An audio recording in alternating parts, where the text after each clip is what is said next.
میرے نبی نے فرمایا مجلس میں بیٹھے ہوئے مسجد میں، کہا کہ یہ جو دروازہ ہے نا اس سے ایک جنتی آنے والا ہے۔ تو لوگوں نے دیکھا ایک مدینے کے مقامی آدمی ذرا بوڑھے، وہ مسجد میں اندر آئے، داڑھی میں وضو کا پانی، ہاتھ میں جوتا، نماز میں شریک ہو گئے۔ اگلے دن آپ کی محفل تھی تو آپ نے فرمایا یہ جو سامنے دروازہ ہے اس سے ایک جنتی آ رہا ہے۔ تو سیم وہی آدمی اسی حالت میں انٹر ہوئے۔ اگلے دن ہوا تو آپ نے کہا اس دروازے سے جنتی آنے والا ہے، ٹھیک وہی آدمی اسی حالت میں انٹر۔ اس مجمع میں ایک صحابی بیٹھے ہیں، ان کا نام ہے عبداللہ بن عمرو۔ یہ 1,24,000 صحابہ میں ان کی ایک اسپیشلٹی ہے کہ یہ سب سے زیادہ عبادت کرتے تھے، سب سے اتنی عبادت کسی نے نہیں کی۔ ساری رات نفل پڑھتے تھے، سارے دن کا روزہ رکھتے تھے، اور دن رات میں ایک قرآن ختم کرتے تھے۔ کوئی ہمارے جیسا اول تو کر نہیں سکتا، کرے گا تو چوتھے دن پاگل ہو جائے گا، دماغ خشک ہو جائے گا، اور انہوں نے نبھا کے دکھایا۔ رات پوری تہجد، دن پورا روزہ، اور رات اور دن میں ایک ختم قرآن۔ اب ان کو خیال آیا کہ یہ بابا جی مجھ سے بھی زیادہ عبادت کرتے ہیں، جو ان کو یوں ڈائریکٹ جنت کی بشارت ملی اور مجھے نہیں ملی، تو میں دیکھتا ہوں یہ کون سی عبادت کرتے، کیا یہ ساری رات سجدے میں پڑے رہتے ہیں، رکوع میں کھڑے رہتے ہیں، قیام میں کھڑے رہتے ہیں، کیا کرتے ہیں؟ تو ان کے پاس پہنچ گئے، چاچا کوئی تھوڑا والد صاحب کی ناراضگی ہے، دور رہنا چاہتا ہوں، 2-3 دن ٹھہر جاؤں آپ کے پاس؟ ہاں ہاں ہاں بیٹا آ جاؤ آ جاؤ آ جاؤ۔ اب عشاء کی نماز کے فوراً بعد انہوں نے چادر اوپر لی اور چادر میں یوں سوراخ کیا اور یوں لیٹ کے دیکھنے لگے کہ اب یہ بزرگ کیا کرتے ہیں۔ بزرگ تشریف لائے، سرانے پہ سر رکھا، اللہم بسمک اموت و احیا، سونے کی دعا پڑھی، اور تھوڑی دیر بعد خراٹے تھے۔ وہ بڑے حیران ہوئے، بھئی میرا تو خیال ہے یہ ساری رات سجدہ کرے گا تو رو رو مسلح تر کر دے گا، یہ تو خراٹے ہی چون جاندے نہ ہو جا رہے ہیں۔ اب وہ دیکھ رہے ہیں ابھی اٹھے گا ابھی اٹھے گا ابھی اٹھے گا، پھر انہوں نے کپڑا اتار دیا، ابھی سویا ہوا ہے۔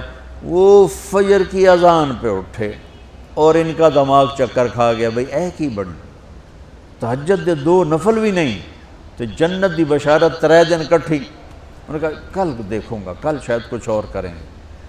اگلے دن آئے، پھر اسی طرح یوں کر کے لیٹ گئے، اور بزرگوں نے بھی یوں کیا، اور بسمک اموت و احیا، اور پورا کمرہ خراٹے نال۔ وہ پھر پریشان، یہ کب اٹھے گا کب اٹھے گا؟ فجر کی اذان پہ اٹھے تو اور ان کی حیرت بڑھ گئی، کہنے والا سچا، اس کے بات کو تو چیلنج ہو نہیں سکتا، وہ محمد مصطفیٰ ہیں، لیکن یہ چکر کیا ہے، یہ جنت مل کیسے رہی ہے؟ چلو ایک رات اور صحیح۔ تیسری رات آئے، یہ یوں لیٹے وہ یوں لیٹے، یہ دیکھتے رہے وہ سوتے رہے، حتیٰ کہ فجر کی اذان پہ آنکھ کھلی تو یہ نا پھٹ پڑے، کہنے لگے چاچا بات بتاؤں؟ کہنے کیا؟ کہ میری کوئی جھگڑا نہیں تھا ابا سے، میں نے 3 دن مسلسل تیرے بارے میں سنا جنتی آ رہا، 3 دن تجھے اللہ کے نبی نے بشارت دی، جنتی ہے جنتی ہے جنتی ہے، لیکن میں اس بات پہ حیران ہوں تو ساری رات سوتا رہتا۔ اس زمانے میں منافق بھی تہجد نہیں چھوڑتے تھے، فرض نماز تو فرض نماز ہے، منافق بھی تہجد نہیں چھوڑتے تھے۔ تو کہنے لگے کیا کرتے ہو؟ ساری رات تو سوتے گزار دیتے، کیا کرتے ہو؟ کہنے لگے بھتیجے جو تو نے دیکھا ہے یہی کرتا ہوں۔ اب یہ پریشان ہے کہ اللہ کے نبی کی بات کو تو چیلنج ہو نہیں سکتا، اور جس کو بشارت دی ہے انہوں تے فٹ نظر نہیں آ رہی کہ کیسے تو نفل آج کہ نیک لوگ تہجد نہیں چھوڑتے۔ تو کہنے لگے اچھا چلو اللہ نے ایسا ہی، اللہ کی مرضی، اللہ کے نبی کی مرضی۔ یہ 4 قدم چلے تو آپ سننا، کہا بھتیجے ادھر آؤ، کہا بیٹا ادھر آؤ، آ گئے۔ کہنے لگے اب تو میں اصلی بات بتاؤں، اب تو میں اندر کی بات بتاؤں؟ انہوں نے کہا کیا ہے کیا ہے؟ اب وہ تیار ہو گئے کہ یہ کہیں گے میں 3 دن بیمار تھا اس لیے میں اٹھ نہیں سکا، ورنہ میں تو ساری رات سجدے میں گزارتا ہوں، میں تو ساری رات روتے روتے گزارتا ہوں، تو 3 دن میں بیمار تھا، میرے پیٹ میں درد تھا، میرے سر میں درد تھا، تو میں اٹھ نہیں سکا، ورنہ تو دیکھتا تو حیران ہو جاتا میری رات کیسے ہوتی۔ لہذا ہاں جی جی جی، تو کہنے لگے مجھے دیکھو، یہاں ہاتھ رکھا، کہا یہ جو دل ہے نا، دل، اس میں دنیا کی کسی انسان کی نفرت نہیں ہے، اور جب اللہ کسی کو کوئی رزق دیتا ہے تو مجھے کبھی حسد نہیں ہوا، مجھے خوشی ہوتی ہے۔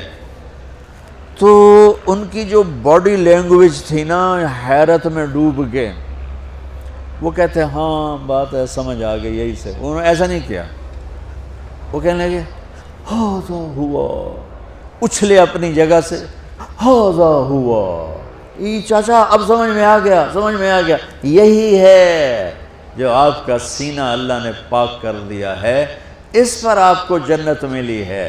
یہ صرف تہجد تے نفلاں تے ان سوکھی نہیں لبدی، یہ جو آپ کا سینہ پاک ہے۔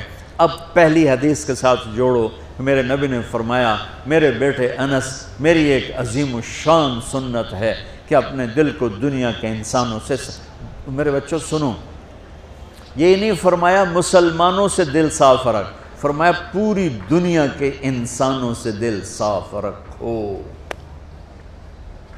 یہ بچیاں کر لیں، آپ کر لو، میں کر لوں، یہ تمہارے استاد کر لیں، کوئی کر لے، میرے رب کی قسم بڑے بڑے عبادت گزار ان کی پرواز کو نہیں پکڑ سکے، بڑے بڑے سجدہ کرنے والے اور رکوع کرنے والے نفلی ان کی پرواز تک نہیں پہنچ سکتے۔